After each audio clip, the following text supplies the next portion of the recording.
네, 안녕하십니까. 화요일 명인들의 복귀 김동현입니다.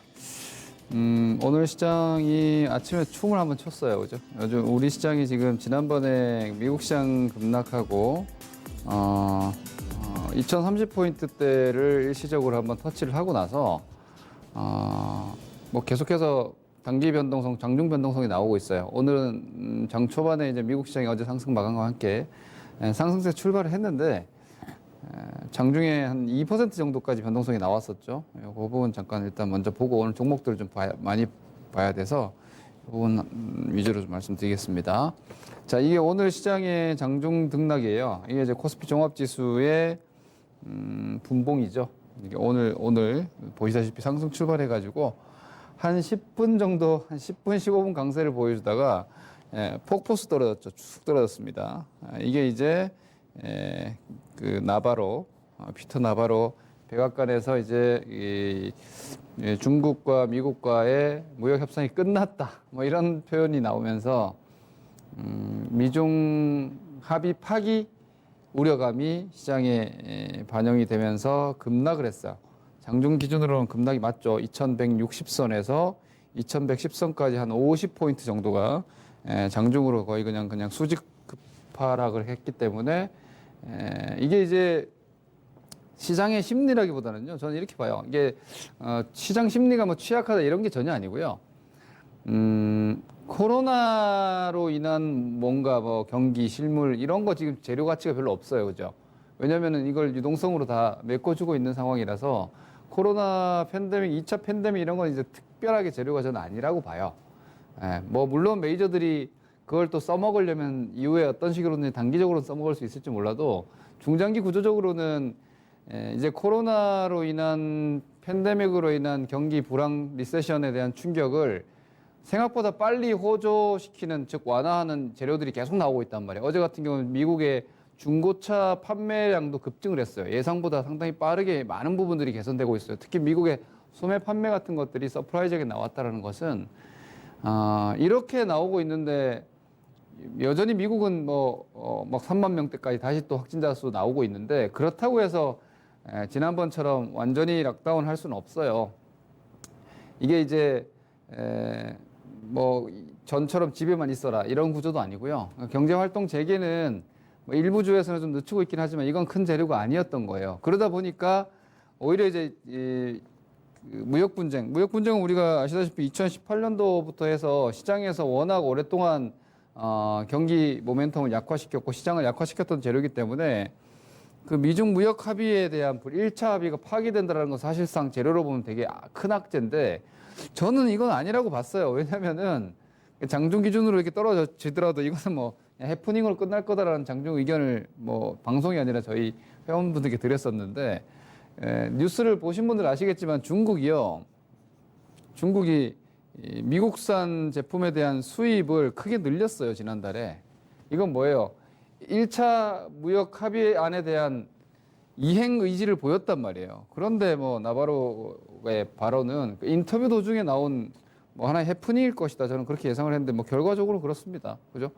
트럼프도 수습하고 나섰죠. 미국 선물 막 떨어지고 이러니까 트럼프도 수습하고 나섰고 뭐 나바로도 그런 의지가 아니었다. 그냥 약속 이행에 대한 얘기다 정도의 파기가 공식적으로 전혀 아니었다라는 해프닝으로 끝났어요. 그러다 보니까 장중에 떨어진 거 다 극복을 했는데 이렇게 떨어졌다가 이렇게 마감했죠. 그러니까 미국 선물도 지금 플러스 마감했으니까 저는 뭐 내일 좀 더 올라가지 않을까 봅니다. 시장 문제 전혀 없고요. 그냥 이런 정도 일이 있었다 정도 보시면 될 것 같고 일봉 보시죠. 코스피 종합지수가 5일선과 21선 위에 있어요. 그리고 여기 2030 저는 여기 저점이라고 보고 있고요. 여기를 바로 그러니까 한 번 넘어갈 수는 있어요. 2100포인트대, 2200포인트대를 한 번 정도 터치를 할 수는 있다고 보는데 여기 고점이 2217포인트 요거 한번 넘어갈 수 있습니다. 요거 한번 넘어갈 수 있는데 크게 의미 없어요. 왜냐하면 앞쪽에 뭐 2270대 뭐 이런 저항들이 포진하고 있기 때문에 당분간 시장 지수는요, 계속 말씀드리고 있는 대로 2200대, 그리고 아래쪽에 뭐 2050대, 저는 이렇게 봐요. 올라간다고 해서 흥분할 것도 없고, 좀 밀린다고 해서 겁먹을 것도 없는데, 그렇지만 단기적으로는 520선도 지금 살아있으니까 위쪽으로 좀 더 가지 않을까. 정도 보시면 되니까 뭐 시장에 대해서는 크게 스트레스 받을 거 없다 지금은. 지금은 지수가 주인공이 아니라고 제가 계속 말씀드리고 있습니다. 코스닥도 이거 뭐 마찬가지입니다. 코스닥 지수가 코스피보다 여전히 상대적인 강세를 유지하고 있는 것은 아직 실물의 개선이 둔하고 여전히 글로벌 팬데믹으로 인한 그 뭐 예를 들어서 인구가 좀 많은 나라들 인도, 브라질 이런 쪽은 지금 오히려 뭐 확산일로에 있잖아요, 코로나가. 글로벌 경제 성장률 자체가 그렇게 빠르게 회복은 되지 않을 테니까 오히려 산업재 섹터나 경기 대형주나 이런 쪽 느릴 수밖에 없잖아요. 그러니 성장주가 많은 코스닥이 상대적으로 나은 건 당연한 거고, 이쪽도 뭐 여기서 코스닥도 이 고점이 단기적으로 넘어간다고 해도 여기서부터 다시 또 마구 달려가는 게 아니고요. 여기서부터 마구 달려나가는 게 아니라 당분간은 약간 박스 형태로, 이게 지금 보시면 60, 120 정배열 들어왔잖아요. 여기 약간 쉬는 거예요. 이렇게 약간 요거 넘어가는 것도 넘어갔다가도 왔다 갔다 저는 할 거라고 봐요. 이건 제 예상이에요, 개인적으로. 저는 7월 초 정도까지. 7월 초순 정도까지는 시장 지수는 박스권 정도로 보는 게 맞겠다. 이렇게 보고 있으니까 지수는 뭐 그런 정도로 이해를 하시면 됩니다. 크게 의미 없다. 시장 지수의 등락 자체가. 그러니까 시장 지수 때문에 여러분들이 어떤 심각한 매도를 할 필요는 없다는 거예요. 종목에 집중하시는 겁니다. 지수가 별로 의미가 없을 때가 있어요, 시황이. 지금이 그런 자리입니다. 그리고 수급은 다른 거 뭐 개인이 얼마 샀냐, 외국인이 얼마 팔았냐, 이거 별로 중요하지 않고요, 지금도 여전히. 예탁금만 보시면 됩니다. 고객 예탁금이, 자, 이거 보세요. 제가 한 가지, 이거는 이제 저의 그냥, 제 분석인데요. 예탁금이 48조까지 왔었죠. 고객 예탁금이 48조까지 갔었어요. 48조까지 상승을 했는데, 다시 46조로 주저앉았어요. 46조로. 이 돈이 어디 갔냐? 개인 순매수. 개인 순매수가 최근에 개인이 좀 매도했다가 다시 또 약간 매수했죠. 요거를 감안하면은 이 돈이 이제 예탁금이 주식화된 거예요. 자, 이걸 보면서 저는 무슨 생각을 하느냐면, 돈이 더 많이 들어오고 있지는 않다. 아직은. 뭐 앞으로 어떻게 될지 모르겠지만. 시장이 2030 정도까지 갔다가 왔는데도 시장의 유동성이 추가 유입은 없는 것 같아요. 요거 저는 되게 중요한 부분이라고 봅니다. 이게 50조 저는 넘느냐 안 넘느냐 되게 중요하다고 봤거든요. 왜냐하면 여기서 50조 이상까지 늘어나잖아요. 이게 만약에 50조, 뭐 52조 뭐 이렇게 가잖아요. 예탁금이. 그러면 신규 자금이 계속 들어오는 거예요, 시장에. 그러면 대형주도 가고 다 갈 수 있어요. 그런데 제가 생각할 땐 그래요. 추가 유입은 멈췄다. 추가 유입은 멈췄다. 다만 시장에 들어온 유동성이 빠져나가지 않고 있는 것도 유동성 장입니다. 제가 계속 여러분들께 강조드리고 있는 애초에 25조 수준에서 지금 46조니까 그죠? 플러스 20조 아니에요. 근데 플러스 20조가 아니죠. 개인들 주식 얼마에 샀어요? 올해 대략적으로 한 25조대 가까이 25조 정도 매수했죠. 50조 가까이 들어온 거죠. 한 45조에서 50조 가까이. 그러니까 이게 숫자가 엄청 현실성 없죠. 45에서 50조. 이만큼의 돈이 주식시장에 들어온 거예요. 유입된 상태에서 빠져나가지 않고 있다는 게 중요해요. 하지만, 자, 1500포인트, 1500포인트에서의 유동성 50조와 2200포인트에서의 유동성 50조의 파괴력은 다르죠. 그렇죠? 그래서 이 밑에서 들어온 유동성은 아무거나 다 끌어올려줬지만 시장이 올라갈수록 유동성이 추가 증가가 없다면 종목 슬림화는 당연한 겁니다, 여러분. 유동성 효과가 모든 종목으로 다 가지 않는다라는 점. 그렇게 되기 위해서는 돈이 더 많이 들어와야 돼요. 그런데 지금 돈이 더 많이 들어오고 있지는 않다라는 거. 유동성 장세인 건 유지가 되는 거고 그 유동성 장세가 계속 될 거라고 예상하지만 그 강도가 더 강해지고 있지는 않다. 그러니 종목 슬림화, 그 유동성이 유입되는 종목에 대한 슬림화 차별화가 계속될 수밖에 없다. 이렇게 이해를 하시는 겁니다. 종목을 오늘 볼 종목들이 좀 많아서 종목을 바로 갑시다. 계속 강조드렸습니다, 여러분. 제가 나오는 모든 코너에서 코스피 지수 2030 찍은 이날조차도 저는 말씀드렸습니다. 지수 걱정할 필요 없다. 시장 지수 때문에 좋은 종목에 대한 매수를 머뭇거리지 마시라. 지수는 중요하지 않다. 좀 떨어진다고 해서 기다리던 조정, 그렇게 기다렸던 조정 나오는데 왜 못 사냐. 그리고 강조드린 게 인터넷, 게임, 결제, 전기차, 바이오, 거기에 반도체까지 일부 소부장 좋은 종목 제가 말씀드린 종목이 지금 다 시장의 주인공들이죠. 어려운 게 아니었어요. 이미 다 그쪽으로 자금이 유입되고 코로나가 오히려 경제 성장률을 여러분 낮췄잖아요. 경제 성장률 전망을 낮췄잖아요. 그러면 그 성장에 대한 희소 가치가 다시 높아진 거기 때문에 그러니까 개별 섹터 산업 자체가 성장할 수밖에 없는 혹은 성장 구조에서 유효한 쪽으로만 돈이 강하게 들어갈 수밖에 없는 거잖아요. 그럼 여러분들이 지금 고민하고 계시는 경기 민감한 대형주나 뭐 경기 민감 대형 낙폭주들은 어떻게 해야 돼요?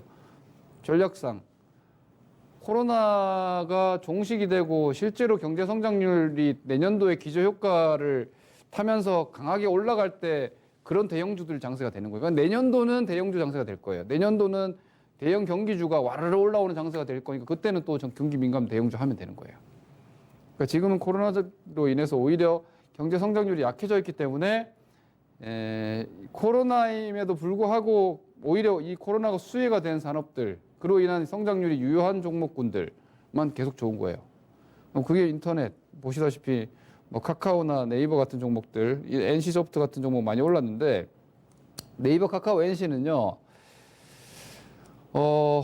속도 약해질 거예요. 제 예상입니다. 왜 제가 속도 약해진다고 보냐면 이렇게 카카오가 지난 5월 달에 이렇게 많이 올랐는데 이렇게 계속 못 올라가요. 왜냐면은 지금 2020년 추정 EPS로요.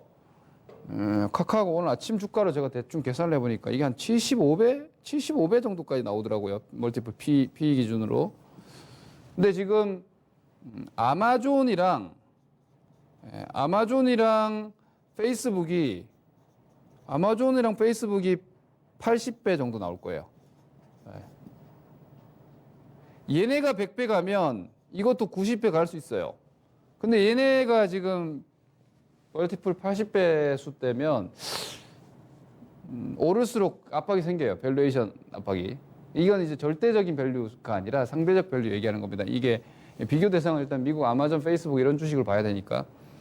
그래서 마냥 계속 올라가지는 못할 테니까 여러분들이 무리하게 쫓아가시면 또 오히려 좋은 주식들 남들 다 주도주 수익 날 때 나도 들어가서 물리는 거예요. 오늘 그런 경계성 물량들이 좀 나온 것 같아요. 위쪽에서. 그죠? 이때만큼 강하게 가지는 못할 거다라는 예상을 한다는 점. 다만 꺾이진 않아요. 꺾인다는 얘기가 아니에요. 20선 뭐 이런 정도. 여기서 계리가 이만큼 나왔으면 이제 요 정도에서 놀 것 같아요. 이렇게 참고 한번 해보시고요. 여전히 주도주의군이면 변함없어요. 네이버도 마찬가지 의견이고요. 그래서 오늘 고점 뭐 요 근처가 당분간 또 다시 이제 계단식이니까 여기 또 한 레벨이 아니겠냐 생각하시면 될 것 같고요. 상대적으로 NC는 밸류에이션 부담이 없어요. 적어요. 이 게임주가 여러분 밸류가 되게 낮아요. 오늘 그래서요. NC를 제가 이런 공개 방송 같은 데서는 그래서 계속해서 말씀드린 게 게임주 봐야 된다 얘기를 계속 했는데 오늘 레오이즈 같은 종목도 방치고 올라왔죠. 그렇죠? 이런 애들 아까 제가 말씀드렸죠. 아마존 80배, 뭐 페이스북 85배, 뭐 카카오 75배 이렇게 나오는데 NC가 20몇 배 나오고 27배 수대인가 이 정도 나오고요. 이런 종목들은 지금 뭐 16배, 15배 이렇게 나와요. 게임주가, P/밸류가. 멀티플 이렇게까지 낮게 나오기 때문에 부담이 없는 거예요. 그래서 오히려 인터넷 쪽은 기본적으로 성장 섹터인데 어느 정도 미국 기업들과 비교했을 때 밸류 부담이 좀 생기니까 이게 돈이 동일 섹터에서 가격 부담이 없는 게임주 쪽으로 확 쏠려버리는 거예요. 이건 아주 자연스러운 현상이에요. 펄어비스 같은 종목도 마찬가지고요. 좋죠. 그림도 좋고. 썬데이 토즈, 넥슨 GT 이런 애들 다 주요 지금 수익률 게임에 이제 편승되어 있는 게임주들이에요. 이런 거 가지고 지금 잠깐 매매하시는 거고요. 그러니까 지수랑 아무 상관없잖아요, 여러분. 지금 이런 종목 제가 계속 말씀드렸죠. 시장 지수가 두렵다면 사상 최고가 종목, 52주 최고가 종목을 하시라. 왜? 시장 지수가 52주 최고가가 아닌데 사상 최고가 있고 52주 최고가 있는 종목은 지금이 제일 좋다는 얘기 아니에요. 그 회사의 성장 모멘텀이. 그런 게 지수랑 무슨 상관이에요. 그러니까 지금 지수가 두려울수록 오히려 시장 지수를 비켜갈 수 있는 성장주를 매매하시는 거예요. 경기가 무섭고 지수가 무서운데 내 종목 인터넷 종목주야. 신경 쓰실 필요 없는 거예요. 코로나 경기 불안 이거 뭐에 신경 씁니까? 이런 거 가지고. 그죠? 경기 대형주는 거기에 연동을 하는 거죠. 그러니까 대형주 올라갔다 다시 다 주저앉은 거 아닙니까? 이런 거 시간 걸리는 거고. 다만 내년도 기저효과나 경기에 대한 회복 기대감 여전히 유효하잖아요. 그런 주식들도 기다리면 올라가는데 시간이 많이 걸리니까 답답한 거잖아요. 이 유동성장에서 상대적인 겁니다. 셀트리온 오늘 셀트리온이 뭐 행사에서 회장의 기조연설로 인해서 모멘텀도 있었고, 이게 이제 램시마의 자가면역 치료 효과가 실질적인 코로나19에 대한 치료 효과가 있을 수 있다라는 기대감이 나오면서 셀트리온이 제일 크게 올랐는데, 이것도 위쪽에서 매물 좀 받았어요. 거래가 많이 터졌습니다. 이거 450만 주까지 터져가지고 오늘 고점을 쉽게 넘어갈까 좀 그렇습니다. 재료가 오늘 노출이 좀 돼버려가지고, 그리고 7월 16일부터 이제 1임상 들어간다고 하니까 그때까지 약간 뭐랄까 모멘텀 공백기 생겨버리니까 좀 쉬지 않을까 싶은데, 이것도 꺾이진 않아요. 이건 당장 꺾이는 구조는 아니에요. 바이오도 여전히 살아있는데, 근데 셀트리온이 고점에서 이제 약간 쉬어가면은 다른 바이오도 약간 순환매에 나오겠지만, 대장이 쉬었을 때 시세는 약화될 수 있는데, 아직은 뭐 이쪽도 유효하다. 셀트리온 헬스케어도 위에서 매물 받았죠. 음봉 떨어졌습니다. 이것도 거래가 좀 많아가지고 오늘 고점을 넘느냐가 이제 셀트리온과 헬스케어 이쪽 좀 중요할 것 같고요. 제약은 아직까지 좀 한번 봐볼 만할 것 같아요. 그리고 수소전지 테마, 이건 이제 수소차라고 아직 얘기할 수는 없고요. 수소전지, 그러니까 이게 지금 여러분들이 뭐 보통 수소전지 이름 바로 자동 수소차로만 연결시키는데요. 지금의 수소전지 모멘텀, 그러니까 독일에서 처음에 얘기가 나오고 한 것은, 물론 니콜라는 수소전지 차지만 그 니콜라 모멘텀보다는 사실 독일 쪽에서의 정책적인 부분이 불을 더 강하게 붙여줬거든요. 그래서 오히려 S퓨얼셀이나 이 두산 퓨얼셀이나 이쪽 같은 경우에는 그 연료전지란 말입니다. 이게 2차 전지, 자동차 2차 전지처럼 자동차용 전지가 아니라 발전 설비 쪽에서의 연료 전지이기 때문에 이쪽 수소 발전에 대한 기대감, 이런 부분들로 S퓨얼셀이랑 두산 퓨얼셀이 오늘 상종가 마감 기준으로 상한가예요. 이쪽에 자금이 지금 강하게 들어가는 거죠. 이만큼 지금 장이, 여러분 제가 계속 말씀드리면 유동성 장이에요. 지수 보고 있을 게 아니에요. 그러니까 동일 섹터에서 상한가 30%짜리 상한가가, 그것도 시가총액이 1조 7천억이에요, 여러분. 두산 퓨얼셀 시가총액이 1조 7천억짜리를 상종가 쳤다라는 거는 지금 장이 어느 정도 유동성인지 대략 확인시켜 주는 겁니다. 이걸 받아들이셔야 돼요. 그리고 거기에 맞춰서 매매하셔야 되고, 효성 첨단 소재 같은 경우에도 지금 한 2주 만에 주가가 한 40% 가까이 그냥 너무 쉽게 올라가잖아요. 이런 종목을 보면 지금 장이 참 쉽고 좋은 장이고요.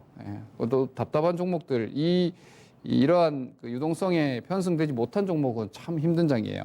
이런 제가 계속 말씀드리고 있는 유동성 차별화다.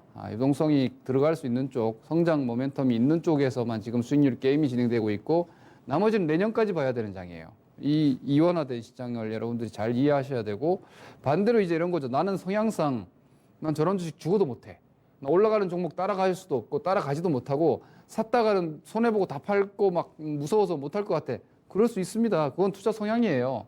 그럴 경우에는 지금 경기 민감 대형주들 있죠. 내년까지 보고 가시면 그것도 안전마진이에요. 제 생각은 그래요. 충분한 밸류에이션과 내년도 경제 기저효과가 분명히 나올 거란 말이에요. 그죠? 코로나가 지금은 끝나지 않을 것 같지만 이게 치료제와 백신으로 결국은 종식이 될 테니까, 거기에 대해서 보신다라면은 지금 6월 달인데 한 내년도 상반기까지 생각을 하시면 지금 경기 민감 대형 저평가주 다 사도 돼요. 다만 상대 수익률 당분간 꽝이죠. 그럴 수밖에. 그런 부분에 대한 스스로의 어떤 판단과 결정을 하신다면, 지금 투자 대상은 여전히 주도주, 성장주도 있고 소외되어 있는 가치주들도 장기 플랜으로 본다면 괜찮다는 거죠. 근데 그 안에서 여러분들이 막 혼란스러워하는 게 제일 위험하니까 제가 이런 부분들 한번 정리해 드린 겁니다.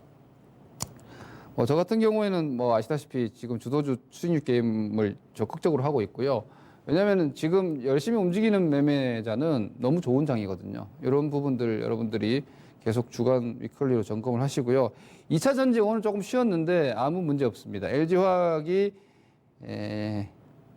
보시다시피 5일선도 훼손 없는 약간의 휴식 중입니다. 전혀 문제 없습니다. 예, 그리고 LG화학과 연동하는 포스코 케미칼도 뭐 아무런 이탈 없고요. SDI가 좀 쉬고 있는데 다시 갈 수도 있지 않을까 싶어요. SDI 쉬니까 SDI 짝꿍인 에코프로 BM도 같이 쉬고 있고, 뭐 소재 쪽에 성장 기대감이 큰 첨보 같은 것도 뭐 여전히 아주 좋습니다. 장비 쪽도 뭐 P&E 솔루션 필두로 해서 여전히 좋고요. 그러니까 이게 수소차로 쏠리고 인터넷 쪽으로 쏠렸다고 해서 이쪽이 꺾인 게 아닙니다, 여러분. 그러니까 돈이 저기로 우르르 몰려가면은 이쪽은 조금 쉬고 있는 거고. 그런 정도의 상황이거든요. 그게 다만 한정된 포지션 안에서 인터넷, 2차 전지, 바이오, 그리고 일부 소부장인데 일부 소부장은 제가 종목을 보여드릴게요. 자, 동진세미캠 소재, 덕산 네오룩스 소재, 솔브레인 홀딩스 소재, 유진테크 장비, SNS텍 역시 뭐 마스크 이쪽도 이제 장비 쪽이고, FST 같은 경우에도 소재 기대감이긴 하나 기본적으로 EUV 관련한 움직임이고, 리노공업 이런 종목들만 갖고 하면 돼요. 이런 종목들만 가지고 하시면은 반도체, 그래서 제가 항상 말씀드린 일부 특화되어 있는 소부장 쪽은 지금의 주도주군인 인터넷, 2차 전지, 바이오만큼의 파워풀한 시세가 나오고 있어요. 이쪽 수익률 게임 이렇게 국한해서 보시고요. 경기주들은 뭐 아까도 말씀드렸지만 제가 한번 그냥 예로 한번 포스코를 보여드릴게요, 여러분. 포스코 정말 지금 시세가 답답하죠. 가지고 계신 분들 좀 뭐 계속 고민하실 거예요. 2차 전지로 바꿔야 되나 이런 고민하실 텐데, 제가 감히 말씀드리는데 코로나 이전이 여기잖아요. 예. 올해 하반기, 내년 상반기까지 여기까지 올 확률은 대단히 높죠. 그럼 지금 18만 원이고 여기 22만 원이니까 20% 정도는 올라올 가능성이 아주 높은데, 그 기다리는 기간이 한 1년 정도 혹은 6개월, 7개월 정도다.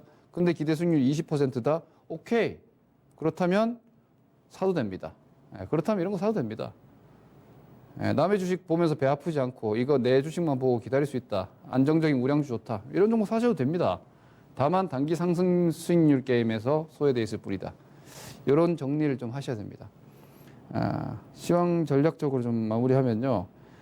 지수 등락보다는 개인 유동성, 결국 지금 모멘텀은 코로나도 아니고요. 미중 무역 분쟁도 아니에요. 개인들의 유동성이 어디로 가느냐, 어디에서 개인들이 수익률에 대한 니즈를 강하게 느끼느냐, 여기에 달려 있습니다. 인터넷주, 게임주, 결제주도 아직 다 안 꺾였습니다. 2차 전지, 바이오, 반도체, 소부장 선별 종목, 여기에서만 수익률 게임이니까 참고하시고, 지수 2200을 재시도 저는 할 수 있다고 봐요. 재시도할 때 잠깐 경기 대형주 삼성전자 포함해가지고 한번 순환 살짝 들어올 수 있는데 그건 절대 쫓아가는 게 아니에요. 그렇게 이해하시면 될 것 같습니다. 그리고 경기 민감 대형주는 말씀드린 대로 한 내년도 이후까지 바라보신다면 문제 없어요. 문제 없는데 수익률 게임에서는 지금 차별 성장주로만 진행하시는 거다. 이렇게 업종 종목별 전략을 구분하시면 될 것 같습니다. 수익률 게임 활발하게 하시고요. 좀 답답하신 분들은 제가 지금 말씀드린 내용이 좀 위안이 되셨길 바랍니다. 감사합니다. 다음 주 화요일 뵙겠습니다. 김동일.